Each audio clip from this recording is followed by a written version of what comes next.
Exotic weapons are the cornerstone to any S-tier Destiny loadout, and today I am going to show you the 5 best ones available in the game right now. And the beauty is that most of these are super easy to acquire even as a solo player.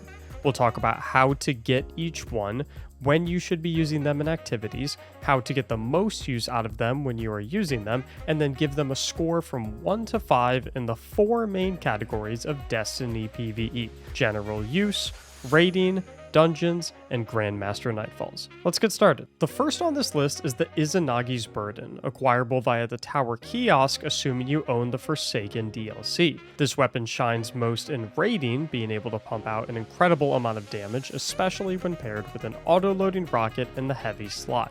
It can also flip Grandmaster Nightfalls on their head, allowing for insanely fast clears for experienced teams when used in strong coordination with Divinity and Aeon's finishers for unlimited special bricks. You won't get a whole lot out of the Izanagi's in general PvE like playlist strikes and patrols, since it's just completely overkill for how squishy those enemies are, and dungeons will meet you with mixed results for this weapon. Now, the most optimal way to use it is strictly for those ×4 fully loaded honed edge shots for one-shotting champions and doing massive damage to raid bosses. Firing it on champions is self-explanatory, but the raid boss damage aspect of the Izanagi's has a bit more to it. Like I said previously, it absolutely shines when paired with something like an auto-loading rocket. The way you want to combo these weapons together is by first firing a fully charged Izanagi shot while holding the reload button. This will not only reload the weapon, but will also fully charge another 4 times honed edge shot with the same reload. You won't be able to fire it immediately after reloading though, due to the animation having to finish. So once you see that ammo counter tick up to 1 in the bottom left of your screen, you'll want to immediately swap to your rocket to fire it off while the Izanagi's fire delay from the reload animation finishes in the background, allowing you to swap back to it after your rocket and immediately fire another shot. And if you are wondering what rocket specifically you should pair with this weapon, make sure to subscribe to my channel because I am currently working on another video talking about some of the must-have legendary weapons in Destiny 2 that I plan to release soon, one of which will be the perfect Izanagi's rocket pairing. Although Izanagi's doesn't bring much to the table in general use and dungeons, netting a 2 and 3 score respectively, it shines in efficient Grandmaster Nightfall clears with a 4 and is a go-to for raid boss DPS with its score of 5. Moving on to our second pick is the Witherhoard, also acquirable via the Tower Kiosk assuming you own the Shadowkeep DLC.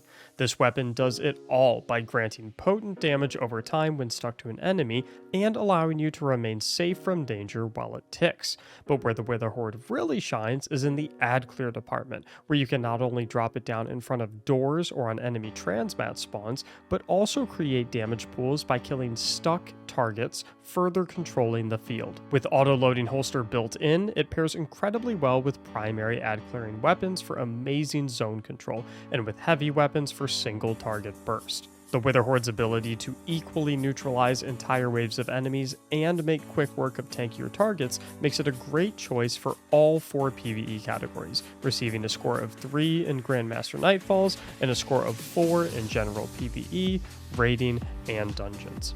Pick number 3 is the Arbalest Kinetic Linear Fusion Rifle, acquirable strictly through World Drop Exotic Engrams, Xur's Inventory, or Xur's Faded Engram. The Arbalest is one of the best sustained damage options in the entire game, with incredible ammo efficiency as well.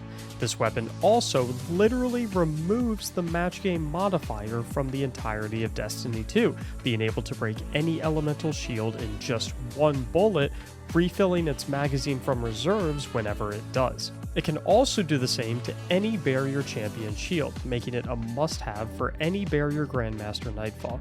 Its anti-barrier intrinsic perk also allows it to shoot through things like Hydra and Phalanx shields, further enhancing its safe offensive capabilities. Not much to look at when it comes to using this weapon properly, as it's simply aim and shoot. The one note I would make though is that it's best paired with another linear fusion rifle in the heavy slot, allowing you to double dip into armor mods like Linear Fusion Finder, Reserves, and Scavenger. The Arbalest performs incredibly well in all categories of the game, netting a 3 for general PvE, a 4 for raiding and dungeons, and being a must-have for Grandmaster Nightfalls with a 5. Exotic number 4 is the rocket of all rockets, the Gjallarhorn.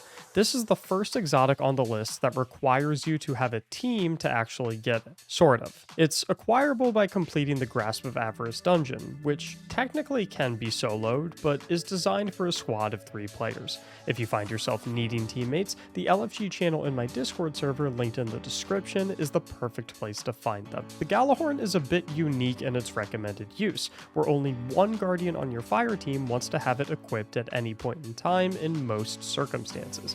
This is because the Gjallarhorn grants Wolfpack rounds to all ally legendary rocket launchers, not only allowing them to have extra damage on their rockets, but also opening up their exotic slot for something like the Izanagi's Burden to pair with a Wolfpack rounded auto-loading heavy legendary rocket. Aside from its massive team-wide damage buff for large bosses, its ad clearing and tanky target burst capabilities are also second to none.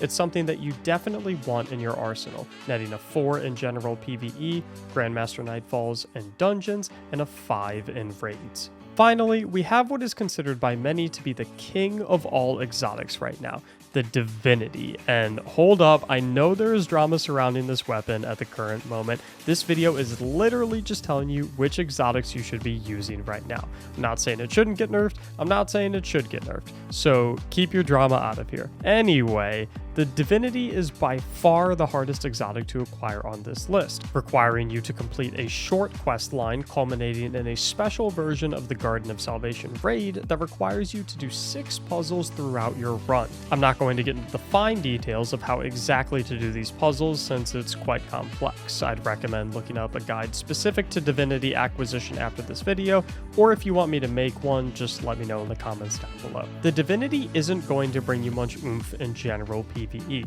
but it can pack a punch in dungeons, run over any Overload champion Grandmaster Nightfall in seasons with unfavorable Overload weapon mods, and is practically required for maximum efficiency DPS phases in raiding. There are 2 ways you can use this weapon.